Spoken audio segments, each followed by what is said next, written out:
प्रिय विद्यार्थी मित्रांनो, कॉम्फी लर्निंग यूट्यूबमध्ये आपलं मनपूर्वक स्वागत आहे. आज आपण वर्ग 9वीच्या इतिहासातील प्रकरण क्रमांक 1 इतिहासाची साधने हे प्रकरण अभ्यासणार आहोत. विद्यार्थी मित्रांनो, आतापर्यंत आपण प्राचीन, मध्ययुगीन आणि आधुनिक भारताचा इतिहास अभ्यासला. यावर्षी आपणास म्हणजेच वर्ग 9वीमध्ये स्वातंत्र्योत्तर कालखंडातील भारताचा इतिहास अभ्यासायचा आहे.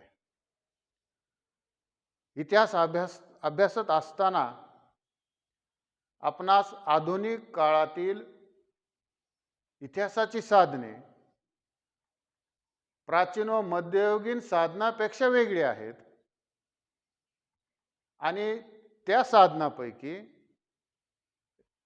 लिखित साधने, भौतिक साधने, मौखिक साधने, दृक श्राव्य माध्यमातील साधने यांच्या आधारे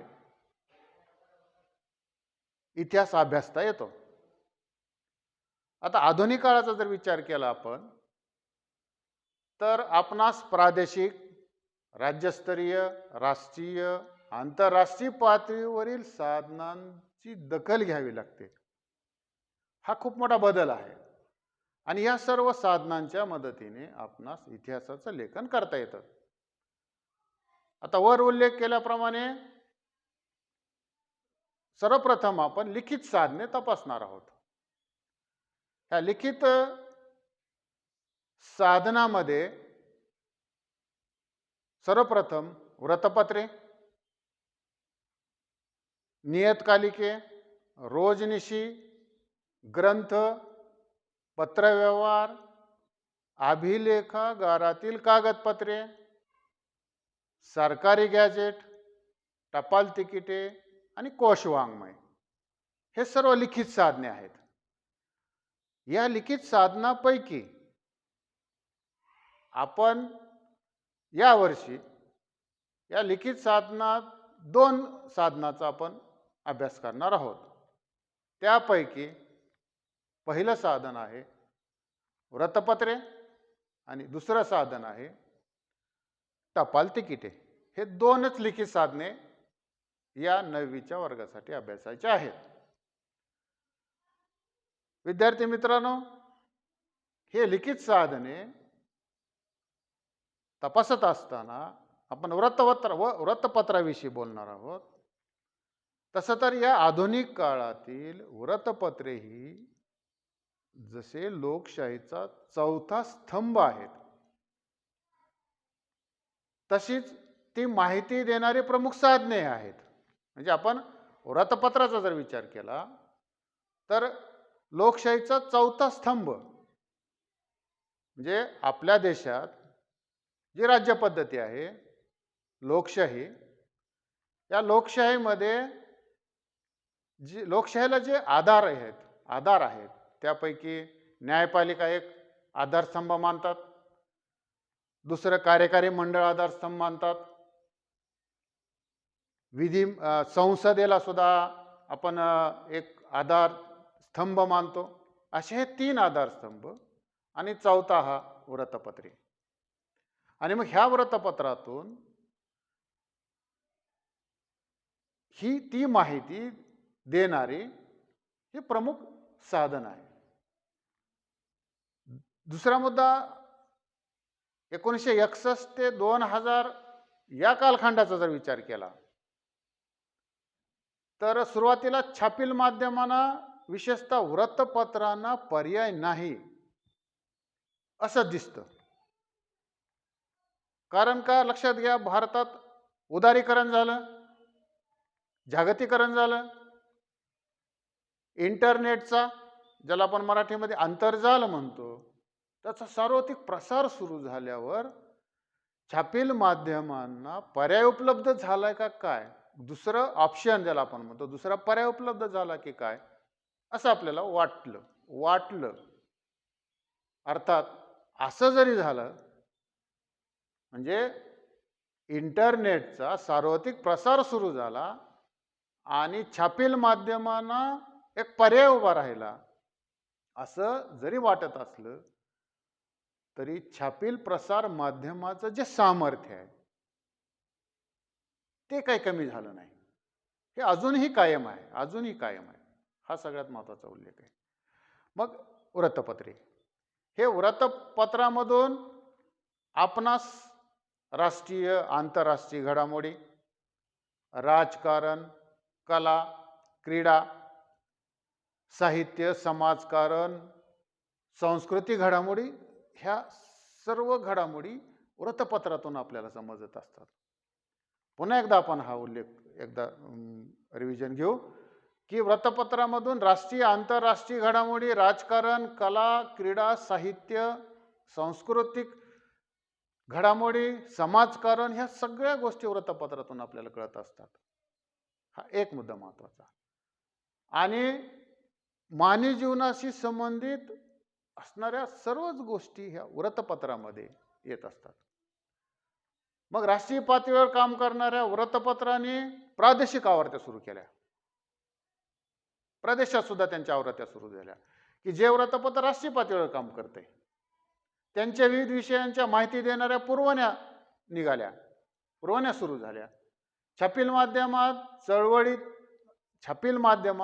चळवळी ज्या होऊन गेल्या त्या चळवळीने मुखपत्रे, राजकीय पक्षांची दैनिके म्हणजे दररोज निघणारं, साप्ताहिक 7 दिवसाला निघणारं, मासिक 1 महिन्यानं निघणारं, वार्षिके, हे सुद्धा महत्त्वाचे असतात. वृत्तपत्राच्या सोबत हे सुद्धा महत्त्वाचे असतात. आणि असे सुद्धा हे मुखपत्रे, राजकीय पक्षाचे दैनिके, साप्ताहिके, मासिके सुरू झाली. आणि जसं आपण एक उदाहरण आपण पाहू की राज्य शासनाचं लोकराज्य नावाचं मुखपत्र आहे. तसेच प्रत्येक राजकीय पक्षाचे मुखपत्र असतात.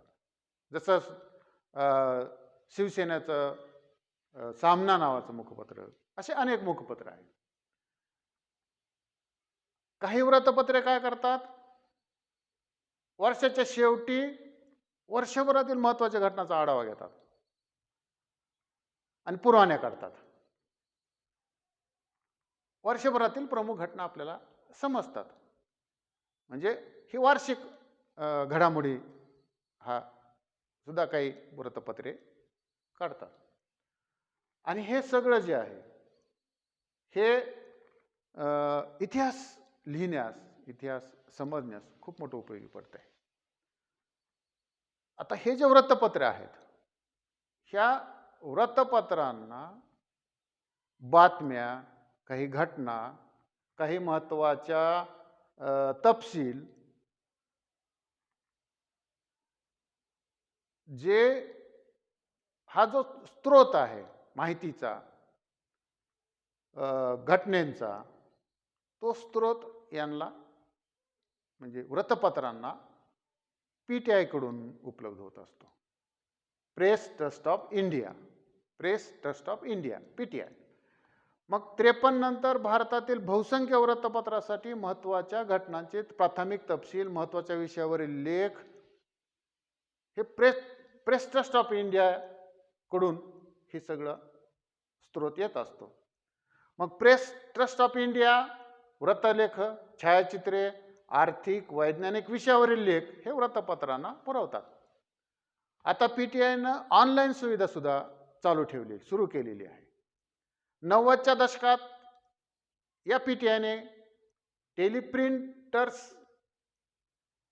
ऐवजी उपग्रह प्रसारण तंत्राद्वारे सुद्धा देशभर बातम्या पाठवायला सुरुवात केली. आणि विद्यार्थी मित्रांनो, हे सर्व अभ्यासायचं आहे का लक्षात घ्या, वृत्तपत्राचा जो विषय आहे. कारण आधुनिक भारताच्या इतिहास लेखनासाठी हा मजकूर अत्यंत महत्त्वाचा आहे. पुन्हा एकदा आपण ऐकू, आधुनिक भारताच्या इतिहास लेखनासाठी हा मजकूर अत्यंत महत्त्वपूर्ण आहे. आता हे जे छापील माध्यम आहे, हे छापील माध्यमात भारत सरकारची सुद्धा मुख्य भूमिका आहे. भारत सरकारच्या प्रकाशन विभागातर्फे काढण्यात येणाऱ्या वार्षिकामधील माहिती विश्वसनीय असते असं मानलं जातं. आणि त्याचं उदाहरण म्हणजे माहिती व प्रसारण खाते जे आहे, तर त्यांनी 2000 इंडिया 2000 हा वार्षिक संदर्भ ग्रंथ प्रसिद्ध केला. आणि सदर ग्रंथ जो आहे हा संशोधन, संदर्भ व प्रशिक्षण विभागाअंतर्गत तो तयार केलेला आहे. हा एक महत्त्वाचा उल्लेख इथं करावा लागतो. छापील माध्यमात भारत सरकारची भूमिका हा विषय इथं आपण वृत्तपत्राचा संपवतो. दुसरं जे लिखित साधन आपण अभ्यासासाठी घेतलं आहे ते टपाल तिकिटे. टपाल तिकिटे हे स्वतः काही बोलत नाहीत, तरी इतिहासकार त्यांना बोलकं करतो. भारत स्वतंत्र झाल्यापासून ते आजपर्यंत टपाल तिकिटामध्ये विविध बदल झालेले आपल्याला पाहायला मिळतील. कोणकोणते बदल झाले? तिकिटाच्या आकारातील वैविध्य, विषयामध्ये नाविन्य आलं, रंगसंगती, यामुळे टपाल तिकिटे आपणास बदलत्या काळाविषयी सांगत असतात. बदलत्या काळाविषयी हे टपाल तिकीट सांगतात. आता काळ बदलला, त्यानुसार त्या टपाल तिकिटामध्ये सुद्धा बदल होत असतो. मग टपाल खाते हे काय करतं? राजकीय नेत्यावर, फुलावर, प्राणी पक्षावर, एखाद्या घटनेवर, एखाद्या घटनेच्या रौप्य महोत्सवी, सुवर्ण महोत्सवी, अमृत महोत्सवी, शतक एखाद्या घटनेला झालं असेल, 100 वर्षाच्या घटनेला पूर्ण झाले असतील, द्विशतक झाला असेल, त्रिशतक पूर्ती, या सर्वांच्या निमित्ताने हे तिकीट काढतं. टपाल खातं हे तिकीट काढतं. आणि हे तिकीट जे आहे हे तिकीट इतिहासाचा मौल्यवान ठेवा असतो. म्हणजे या तिकिटाच्या माध्यमाद्वारे, साधनाद्वारे इतिहास लिहिण्यास, इतिहास समजण्यास खूप मोठी मदत होते.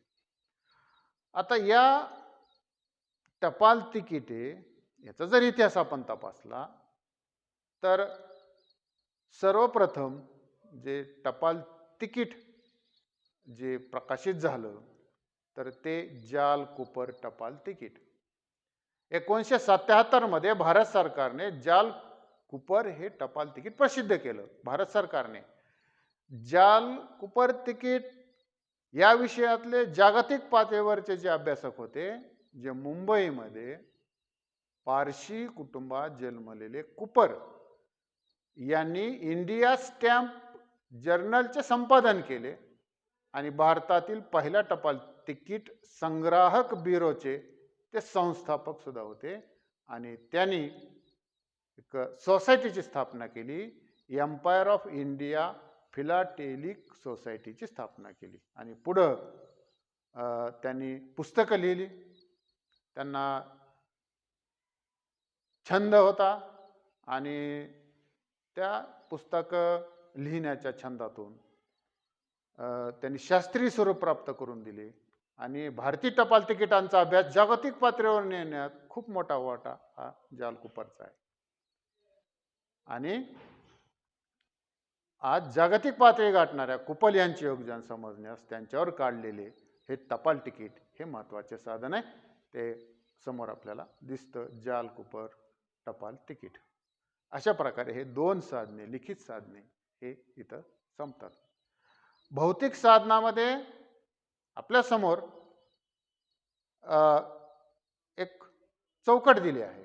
त्या चौकटीमध्येच साधने दिलेली आहेत, भौतिक साधने, की ज्याच्यामध्ये सर्वात महत्त्वाचं नाणी हे एक भौतिक साधन आहे. प्रार्थनास्थळे, दैनंदिन वापरातील वस्तू, राजमुद्रा, अलंकार, दागिने ज्याला आपण म्हणतो, वस्तू संग्रहालय हा महत्त्वाचं भौतिक साधन आहे. वस्तू संग्रहालय आणि नाणी हे सुद्धा महत्त्वाचे साधन आहेत.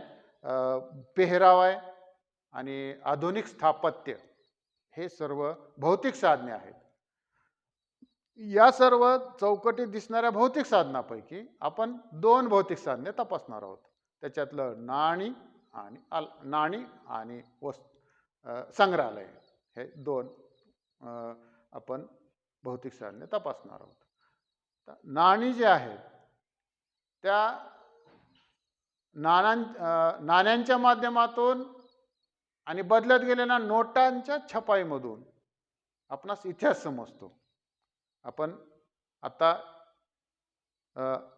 सध्याचे जे आपण या युगात काळात वावरतो त्यांनी सुद्धा एक अनुभव घेतलेला आहे.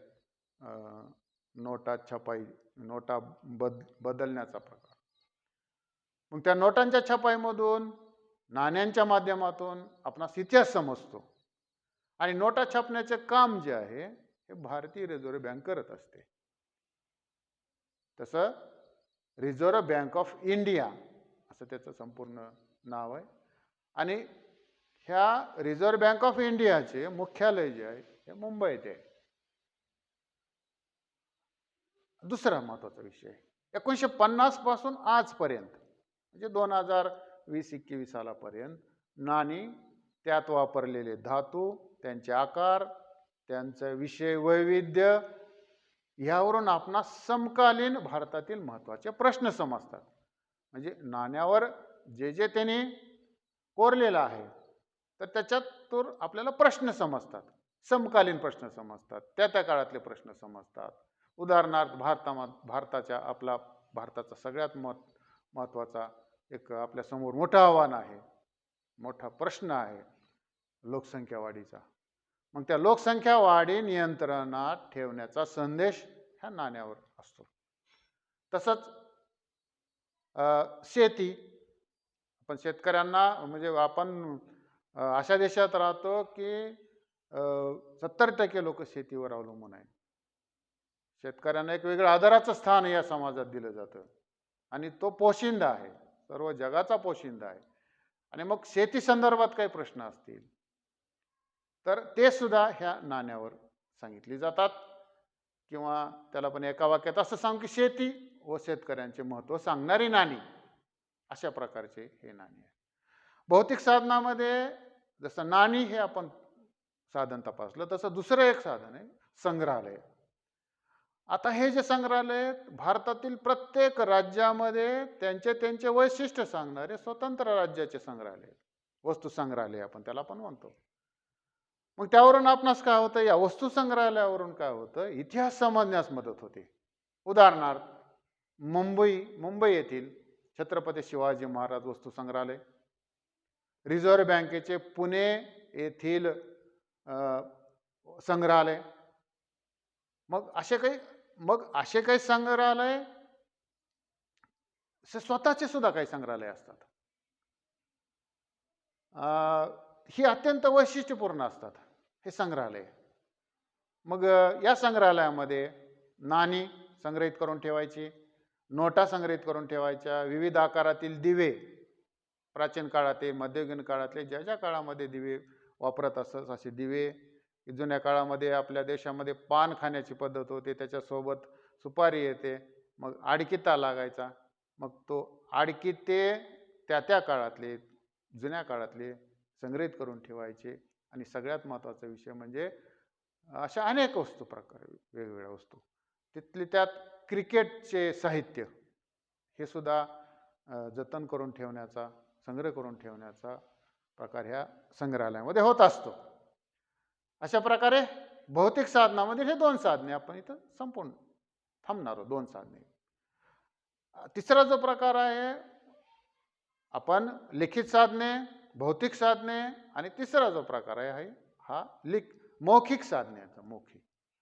मौखिक साधने जे असतात त्या मौखिक साधनामध्ये लोककथा, लोकांनी सांगितलेल्या ज्या गोष्टी असतात ते पुढं येत असतात.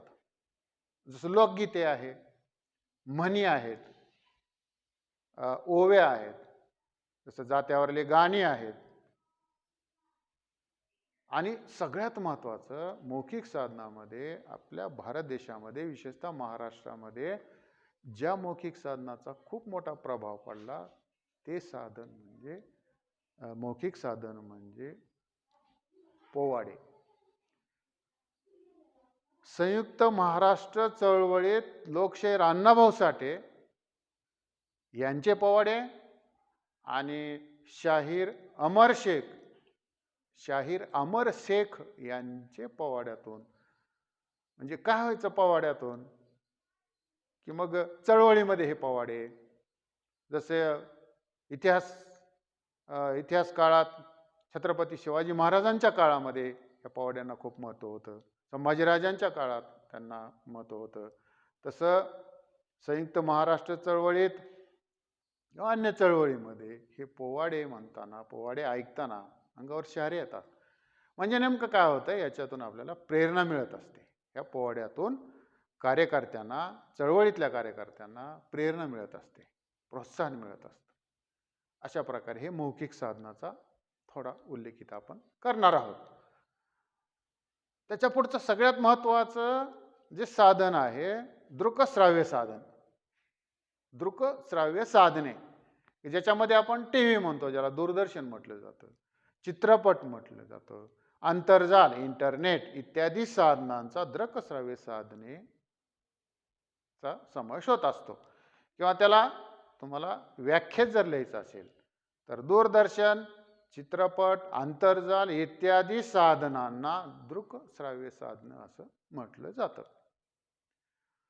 त्याच्यासोबत विविध देशी आणि परदेशी वाहिन्या सुद्धा उपलब्ध आहेत. देशी विदेशी म्हणजे परदेशातल्या सुद्धा वाहिन्या. त्याच्यामध्ये उदाहरण आपण जर सांगितलं, आपल्या विषयाच्या संबंधित आहे तो विषय हिस्ट्री चॅनल, डिस्कवरी चॅनल, आणि मुलांना खूप आवडते हे चॅनल पाहणं. विशेषतः डिस्कवरी चॅनल मुलं तुम्ही खूप पाहत असता आणि ते आवडतं तुम्हाला. तर असे channel, history channel, discovery channel सुद्धा हे दृकश्राव्य साधनेमध्ये मोडत असतात. हे झाले दृकश्राव्य साधने. आता पुढं भारत सरकारनं काय केलं, film and television institute of India नावाची एक संस्थेची स्थापना केली. पुन्हा याचं नाव आपण ऐकू, film and television institute of India, FTII. FTII. आता याचा हेतू काय, उद्देश काय, ही संस्था का स्थापन झाली? ही संस्था सर्वात अगोदर सगळ्यात महत्त्वाचा विषय म्हणजे भारत सरकारने पुणे येथे सुरू केले 1960 साली. काय हेतू होता, काय उद्दिष्ट आहे या संस्थेचं, FTIIचं? तर लोकशिक्षण देण्याच्या हेतूने ही संस्थेची स्थापना झाली. लोकशिक्षण देण्याच्या हेतूने.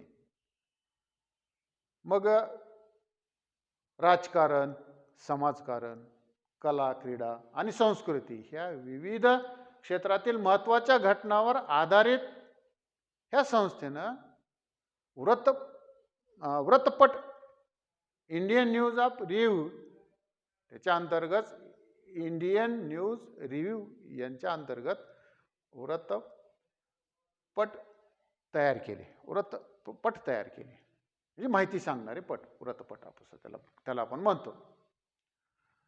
मग समाजाचं नेतृत्व करणाऱ्या देशात अनेक व्यक्ती असतात, जे सामाजिक नेतृत्व करत असतात, सामाजिक कार्यात त्यांनी वाहून घेतलेलं असतं. देशासाठी अनेक योगदान देणारे व्यक्ती असतात आणि महत्त्वाच्या स्थळ असतात. ऐतिहासिक स्थळ आहेत, धार्मिक स्थळ आहेत, नैसर्गिक स्थळे आहेत. अशा ह्या स्थळांची माहिती देणारे अनुभवपट, त्याला आपण डॉक्युमेंटरीज म्हणतो. असे अनुभवपट या विभागाने तयार केले.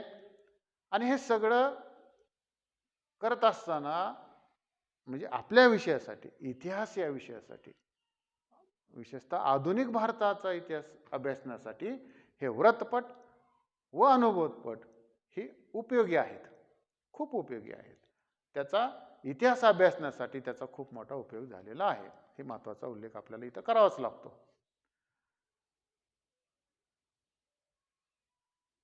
आपण या पाठाच्या आता शेवटी येणार आहोत, की आपण आधुनिक भारताचा इतिहास लेखनासाठी उपयुक्त असणारी काही साधने बघितली. आत्तापर्यंत आपण आधुनिक भारताच्या इतिहास लेखनासाठी उपयुक्त असणारी काही साधने बघितली. 21व्या शतकात काळ इतक्या वेगाने बदलत आहे आणि आता साधने अपुरी पडत आहेत. 21 शतक इतक्या वेगाने बदलत आहे की साधने अपुरी पडतील अशी परिस्थिती निर्माण झाली. मग त्यामुळे आता स्वाभाविकपणे नवी साधने पुढे येत आहेत. उदाहरणार्थ आपल्यापैकी काही जणांनी टेलिफोन पाहिले असतील. घरगुती टेलिफोन, ऑफिसमध्ये टेलिफोन. मग हे घरगुती टेलिफोन लवकर मागे पडले. मोबाईल पुढे आले. आणि या प्रवासामध्ये म्हणजे घरगुती टेलिफोन ते मोबाईल या प्रवासात पेजर नावाचे एक साधन संपर्कासाठी साधन पुढे आलं, पेजर. आणि ते जेवढ्या वेगाने आले तेवढ्याच वेगाने ते संपुष्टात गेले. पेजर नावाचं साधन जेवढ्या वेगाने आले तेवढ्याच वेगाने ते मागं पडलं. आज आपण इंटरनेट युगात वावरतो. आंतरजालावर उपलब्ध असलेल्या प्रचंड माहितीचाही उपयोग इतिहासाच्या अभ्यासासाठी केला जातो. हे आपण बदलून घेतलेला भाग आहे. इंटरनेट आलं की साधन बदललं की लगेच आपण त्या साधनाचा उपयोग करून घेत आहोत की प्रचंड माहितीचा उपयोग आपण या इंटरनेटद्वारे अभ्यासासाठी केला जातो. त्याच्यात एक सगळ्यात महत्त्वाची गोष्ट आहे, पण ही माहिती घेत असताना त्याच्यातली सत्यता, यथार्थता हे तपासून घ्यावी लागते. हे तितकंच महत्त्वाचं आहे. अशा प्रकारे विद्यार्थी मित्रांनो, इतिहासाचा सर्व साधनांच्या आधारे अभ्यास करणे सहजासहजी सहज साध्य झाले. सर्व साधने ही आधुनिक काळातील असल्याने त्यांची उपलब्धता होणे भी शक्य झाले. इतिहासानं आज आपल्या जीवनातील सर्व अंगांना स्पर्श करणारा असल्याने साधनांच्या जतनाचाही प्रयत्न सर्व स्तरात होताना दिसतंय. साधनांचं जतन करून ठेवणे ही आपलं कर्तव्य आहे. कारण पुन्हा एकदा आपण ऐकू, इतिहास हा जीवनातील सर्व अंगांना स्पर्श करणारा असल्याने साधनांच्या जतनाचेही प्रयत्न जाणीवपूर्वक केले जात आहेत आणि ते आपणही करूयात. आपणही ही साधने जतन करण्याचा प्रयत्न जरूर करूयात ही अपेक्षा ठेवून विद्यार्थी मित्रांनो, हे प्रकरण इथं आपण संपवत आहोत. धन्यवाद. थँक्यू.